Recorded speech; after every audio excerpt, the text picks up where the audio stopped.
Come closer, my child, for tonight's tale is darker still. You have heard of Dora, who walked away, and the wolf man, who dreamed of wolves in my previous tales. Now you shall hear of a man whose mind was chained not by silence, nor by dreams, but by thoughts so grotesque, so unbearable that he trembled even to speak them. The world would call him the Ratman. But in life, his name was Ernst Lanzer, a young lawyer, earnest and intelligent, yet tormented by fears that gnawed at him like vermin in the dark. Before the sickness of obsession took hold, Ernst was known as a kind and disciplined man. The son of a respected but severe officer, he had grown up in an atmosphere of duty and restraint. He was thoughtful, polite, even gentle. A man who wanted nothing more than to live rightly and love purely. Yet beneath his calm exterior lived a nervous soul, prone to doubt and guilt. He loved deeply, a woman whose name Freud never revealed. But his affections were shadowed by shame and fear.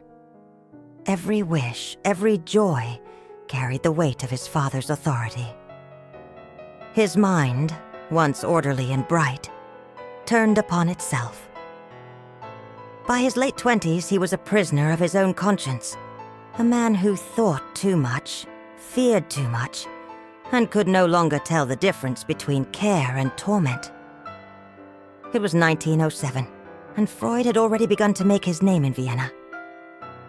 Into his consulting room came Lanzer, pale, anxious, his speech halting, his eyes darting with dread. He confessed that his thoughts were not his own, that they attacked him, repeated themselves endlessly, filling his mind with images of cruelty. Freud wrote in his notes, "The patient is overwhelmed by obsessional ideas, intrusive thoughts of a revolting kind. He suffers torment from fears which he knows to be senseless, yet cannot cast aside. His will is paralyzed by these compulsions." What were these thoughts, my child? They were of torture, unspeakable torture, a punishment he had once heard described in the army. A captain had told of a cruel fate said to be used in the Orient. Rats, driven to burrow into the victim's body, gnawing their way through flesh and entrails. This horror lodged in Lanzer's mind. He became convinced that such a fate would befall those he loved, unless he performed endless rituals of thought and action to ward it off. He could not shake the image. He saw his beloved father, long dead, and the woman he loved, threatened by this monstrous torment. And so, the Ratman began to live a life of obsession. He would walk carefully, counting steps, afraid a single misstep would doom his loved ones. He replayed thoughts, repeated prayers, sought reassurance endlessly. Each action was meant to ward off disaster, yet none brought peace. Freud captured this torment in his case notes. The patient's fears were bound to the fate of two figures, his beloved and his father. He was compelled to protect them from the dreaded torture, though the fear was senseless. His whole life was consumed by defensive rituals. But note this well, my child. The Ratman knew his fears were irrational. He could say, "This is nonsense, impossible." And yet he could not free himself. For obsession does not yield to reason. It binds the will with invisible chains. Freud listened, scribbling in his notebooks, his sharp eyes fixed on the trembling young man. To him, these fears were not random. They were messages from the unconscious, disguises for forbidden wishes and conflicts buried deep. The Ratman's terrors did not exist in isolation. Freud believed that behind every obsession lay a hidden drama of love, hate, guilt, and punishment. When Ernst spoke of his father, his voice wavered. His father had been stern, demanding obedience, shaping the boy's conscience with iron rules. The father had died, yet in Lanzer's mind, he lived on. A ghostly judge, before whom Ernst felt both devotion and resentment. The patient's relation to his father was ambivalent in the highest degree. On the one hand, he revered him. On the other, he harbored unconscious hostility. His father's death left him consumed by guilt, as though his wishes had brought it about. Do you hear, child? His obsessions were the battlefield where love and hate clashed. To protect his father from the rat torture was, in Freud's eyes, to undo the guilt of wishing him harm.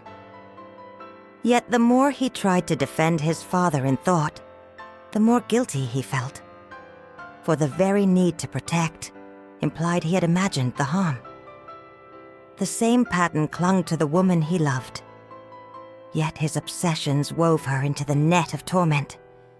To fear for her life at the jaws of rats was, Freud said, a disguised expression of forbidden desire. Love twisted by guilt. But the Ratman's rituals multiplied. He retraced steps, repeated words, circled back on actions. Each hesitation meant to neutralize unseen danger. Every obsession contains a contradiction, both a wish and a prohibition. By guarding his father and beloved against torment, he betrays the unconscious desire that they suffer it. Ah, my child. This was the paradox Freud found everywhere. The more fiercely one resists a thought, the deeper its roots.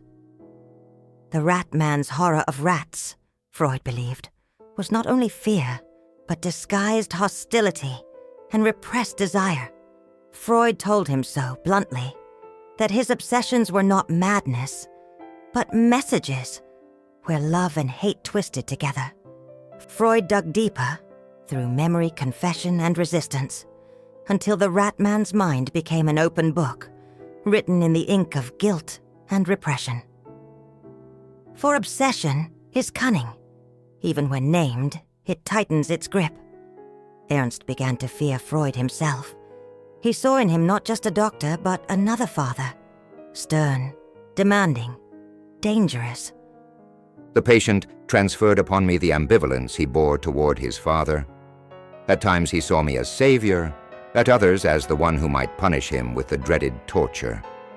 His resistance was immense, yet revealing. This was transference, the patient's past reborn in the present. Ernst's anger and fear toward Freud echoed the ghosts of childhood, but the obsessions endured. At times he clung to Freud for safety, at others he accused him of cruelty. Freud, for all his brilliance, could be impatient. He pressed Ernst with interpretations, insisting his fears masked desire.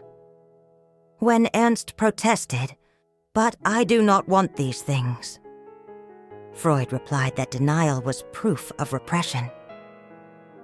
The patient vehemently denied the meanings I suggested. Yet such denials are the surest sign of resistance. The obsession is the return of the repressed. Child, imagine the weight of this, to suffer grotesque thoughts, and then be told they are born of your own secret wishes. To seek healing, and find instead a mirror reflecting guilt. Ernst stayed, but he was never free. Even when the rats receded, new obsessions arose, circling endlessly like a wheel that could not stop turning. Freud called the case a triumph. Ernst walked away, still shadowed. He left Freud's consulting room with lighter steps, yet never truly released. For obsession, child, is like ivy upon stone. Even if cut, its roots remain. In the years that followed, Ernst tried to live as any man might. He practiced law, sought love, even found brief calm. Freud, in his writings, hailed the case as proof of psychoanalysis, that the unconscious could be unveiled through speech. The case demonstrates that obsessional neurosis arises from unresolved ambivalence toward the father, and from the return of repressed, infantile wishes. The patient's recovery, though partial, confirms the truth of the analytic method. But history, my child, is never so tidy. Ernst's peace was fragile. At times he relapsed into worry. At others he managed better. He never escaped entirely. When war came, he served as an officer. His old terrors returned, gnawing even amid the cannons. After the war, his health declined, and depression shadowed him. In 1914, only a few years after Freud's treatment, Ernst Lanzer died in his early 30s, his struggles unfinished. And so, the Ratman did not live to old age like the Wolfman. He died still bound to the obsessions Freud had tried to name. Some say his end proved that analysis cannot always heal. Others say Freud, ever the theorist, cared more for the idea than the man. Modern voices have asked, did Freud press too hard? Did he force Ernst's fears into the mold of guilt and desire when they might have sprung from anxiety, grief, or trauma? Did he listen? Or did he overwrite? Yet, child, do not dismiss this tale. For though the Ratman's cure was incomplete, his case opened the world's eyes to the nature of obsession.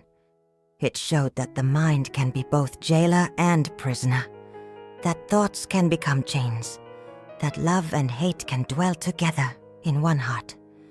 And so, the lamp grows dim. The story of the Ratman is ended. But return to me, child, for Freud's diary still holds many secrets. Another tale, another patient, another window into the kingdom of the mind.